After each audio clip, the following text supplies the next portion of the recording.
स्वागत है दोस्तों आप सभी का मेरे YouTube channel online chemistry bye Dhaka sir में हैलोजन डेरिवेटिव चैप्टर में आज हम डिस्कस करेंगे physical properties of halogen derivative.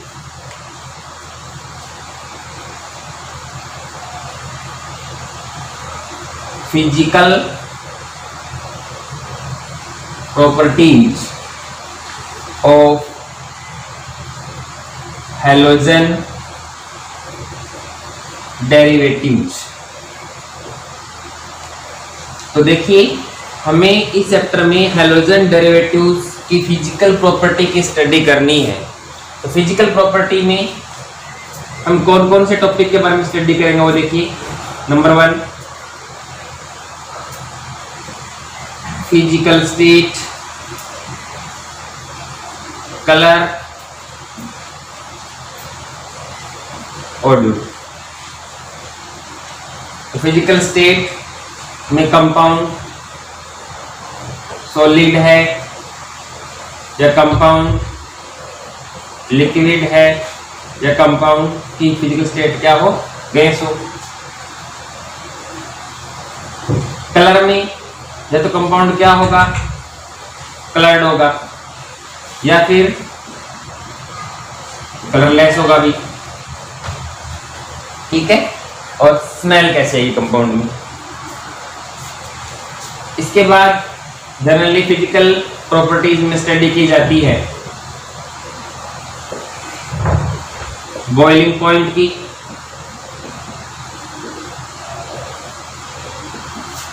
Boiling point and melting point.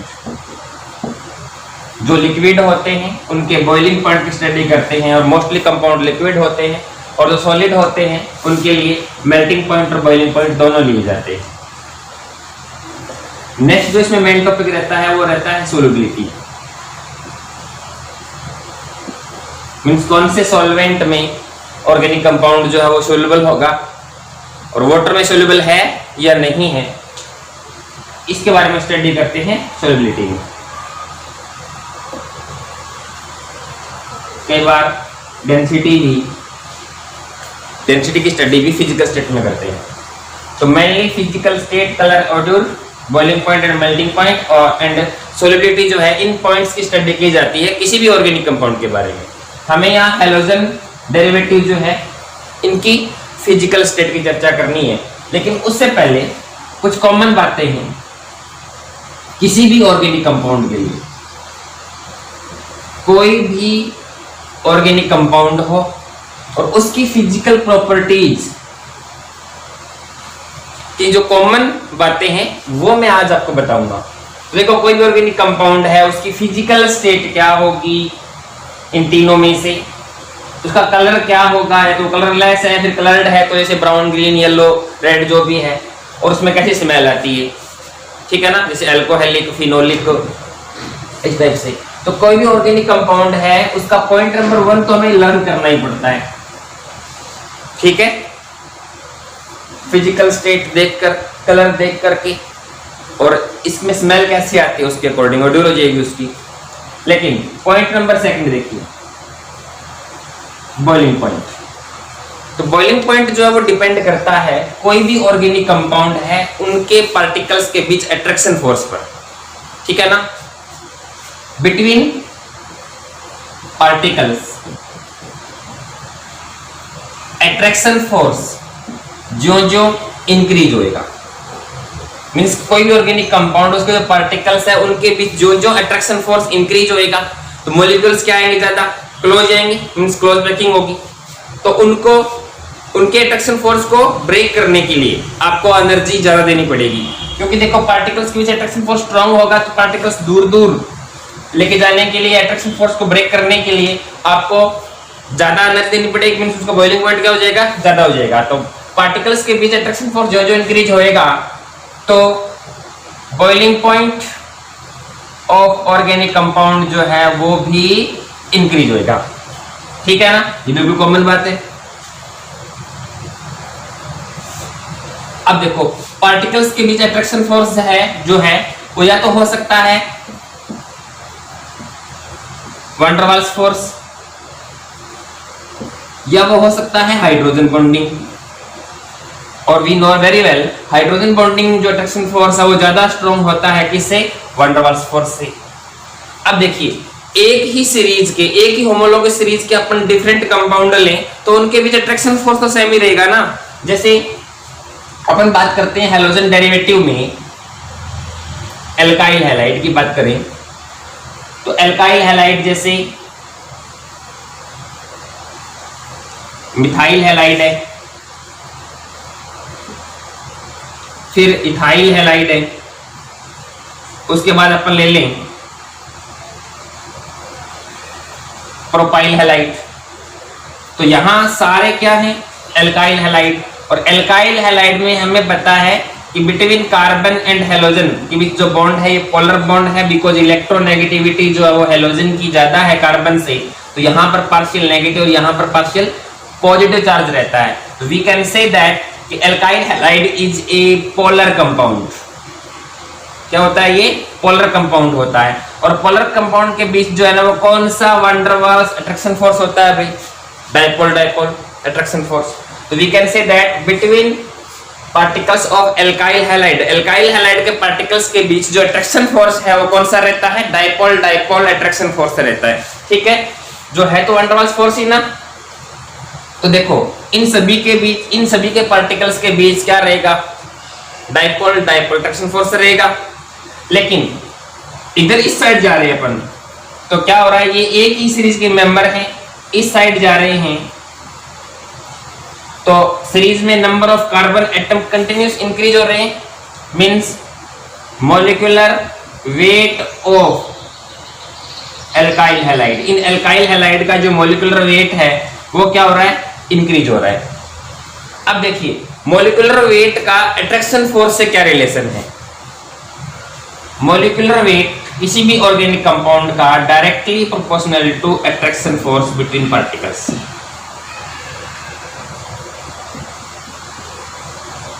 मैंने क्या बोला है, एक ही सीरीज का कंपाउंड है, उनकी होमोलॉगस सीरीज के मेंबर लिए जाए ना तो जो जो मॉलिक्यूलर वेट इंक्रीज होगा तो पार्टिकल्स के बीच जिस टाइप का भी अट्रैक्शन फोर्स है वो भी इंक्रीज होएगा।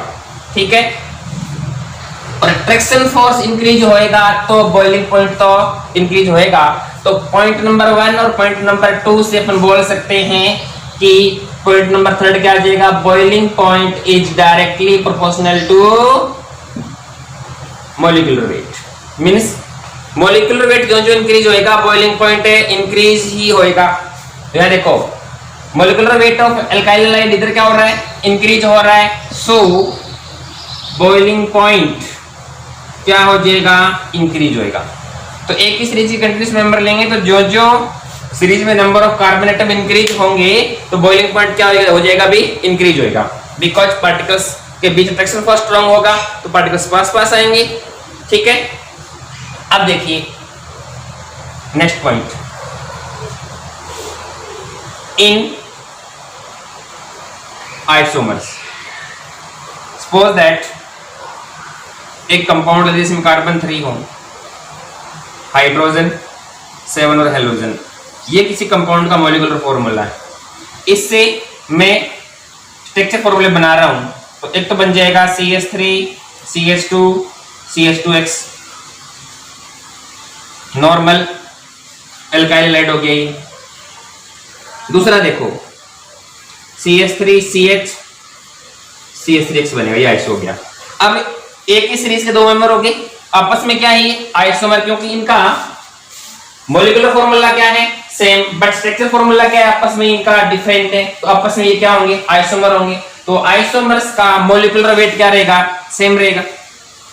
तो पॉइंट नंबर 4 क्या आता है, इन आइसोमर, और we can say if molecular wait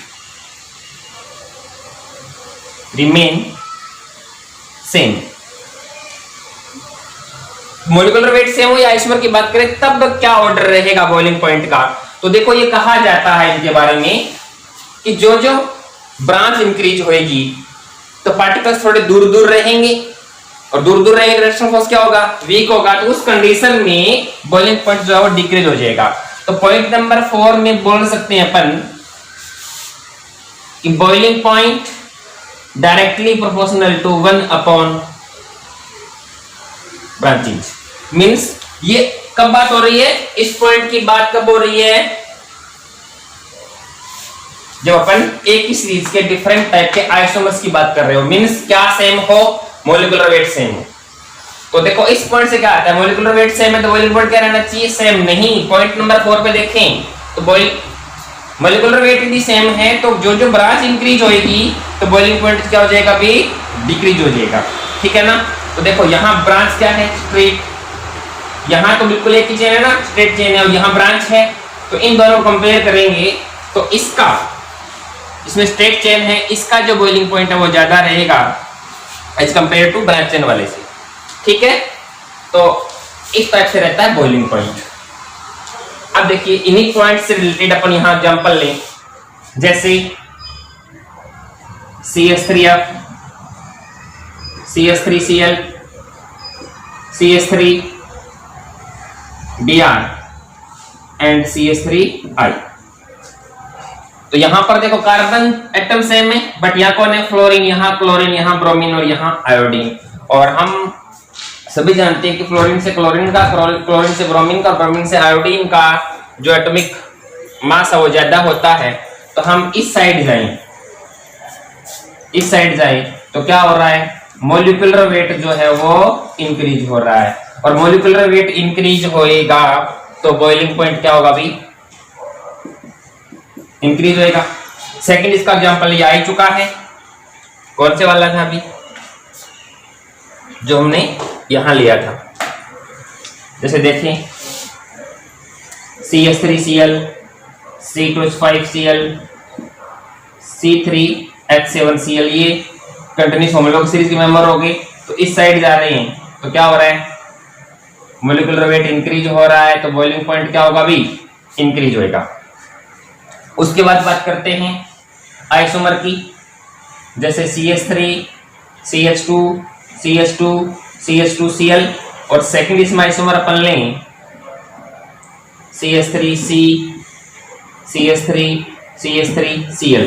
दोनों में कार्बन एटम 4 है, यहाँ स्ट्रेट चेन है या ब्रांच है, तो इन दोनों में से किसका ज्यादा हो जाएगा, भी इसका ज्यादा हो जाएगा। यहाँ पर ये पॉइंट जो वर्क कर रहा है, ये पॉइंट ओनली एल्काइल लाइड के लिए नहीं है। किसी भी सीरीज में जाओ तो किसी भी सीरीज मींस एल्कोहल हो, एल्काइल हैलाइड हो, एल्डेहाइड हो, कीटोन हो, तो किसी भी सीरीज में जाओगे तो हमेशा ऐसा ही होगा। अब देखिए यहाँ फिजिकल स्टेट के बारे में, तो एल्काइल हैलाइड के बारे में बोला जाता है कि मिथाइल क्लोराइड जो है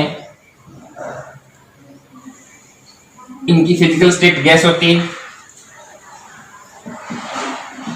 अदर मेंबर जिनमें कार्बन एटम 1 to 11 तक हो, मींस एल्काइल हैलाइड सीरीज के इनके अलावा जो मेंबर रहेंगे जिनमें number of carbon atom 1 to 11 हो, तो वो सारे लिक्विड होते हैं। और जिनमें कार्बन एटम 11 से ज्यादा हो उनकी फिजिकल स्टेट सॉलिड हो जाती है।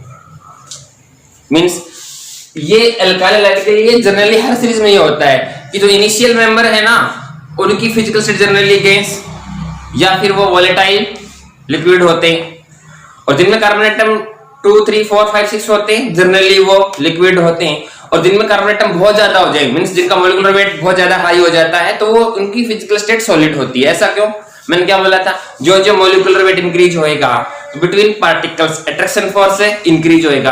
अट्रैक्शन फोर्स इंक्रीज होएगा तो पार्टिकल्स क्या रहेंगे, पास पास आएंगे।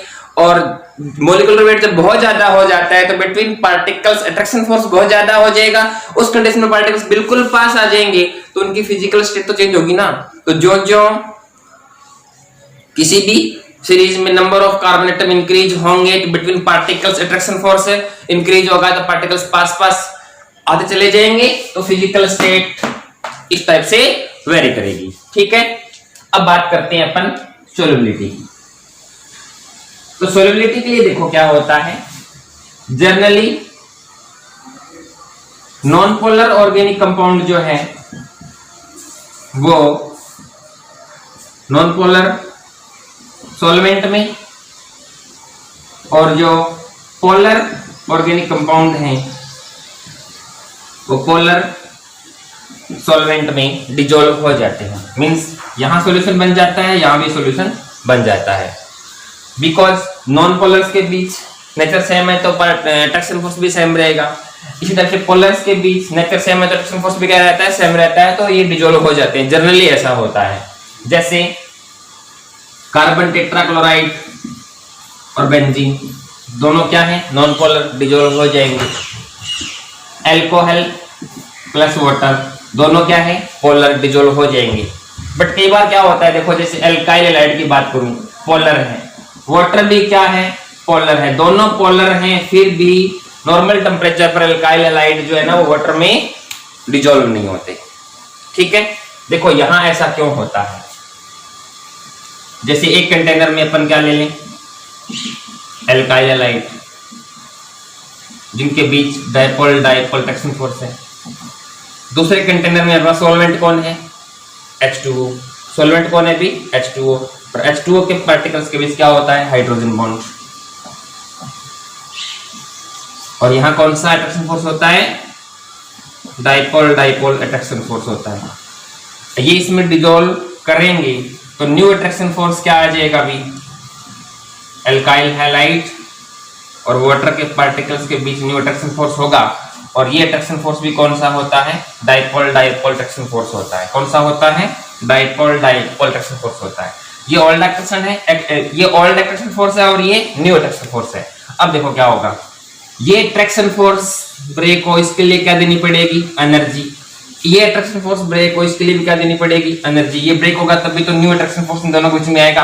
तो यहाँ रिक्वायर्ड एनर्जी मान लेते हैं, इन दोनों का सम कितना है, E1। और यहाँ न्यू अट्रैक्शन फोर्स बना ना, तो यहाँ एनर्जी जो रिलीज हुई वो E2। अब देखो ये अट्रैक्शन फोर्स स्ट्रॉन्ग हो और ये वीक हो, तो जो आपको एनर्जी देनी पड़ेगी वो तो ज्यादा और रिलीज हुई वो कम, तो उस प्रोसेस में एंडोथर्मिक प्रोसेस हो जाएगी और डिजोल्व नहीं होगा। ऑल अट्रैक्शन फोर्स वीक हो, न्यू अट्रैक्शन फोर्स क्या हो, स्ट्रॉन्ग हो, तो आपको जो एनर्जी देनी पड़ेगी वो तो लो होगी और जो रिलीज होगी वो हाई होगी। उस कंडीशन में ये प्रोसेस एक्सोथर्मिक हो जाएगी और डिजोल्व हो जाता है। तो हम बोल सकते हैं, वी कैन से दैट जब आप किसी सॉल्यूट को सॉल्वेंट में डिजोल्व कर रहे हो तो प्रोसेस एंडोथर्मिक है तो जनरली वो डिजोल्व नहीं होता है, एक्सोथर्मिक है तो डिजोल्व हो जाएगा। तो यहाँ क्या होता है, एल्काइल हैलाइड पोलर होते हुए भी वाटर में डिजोल्व नहीं होते। कई बार ये क्वेश्चन आता है, तो इसका रीजन क्या रहेगा कि ऑल अट्रैक्शन फोर्स जो है ना वो स्ट्रॉन्ग होता है between water molecule, hydrogen bond, और जो न्यू अट्रैक्शन फोर्स है वो वीक होता है। तो यहाँ ये इतनी एनर्जी रिलीज नहीं होती कि हाइड्रोजन बॉन्ड को ब्रेक कर सके, है ना। इसलिए एल्काइल हैलाइड जो है ना वो पोलर होते हुए भी वाटर में डिजोल्व जो है ना वो नहीं होते हैं। कई बार नॉन पोलर पोलर में या पोलर नॉन पोलर में डिजोल्व हो जाता है। और रीजन रहता है कि बिटवीन सॉल्यूट एंड सॉल्वेंट जो है ना वो इंटरमोलिकुलर हाइड्रोजन बॉन्डिंग जो है वो बन जाती है। ओके, तो ये है फिजिकल स्टेट के बारे में। Thank you.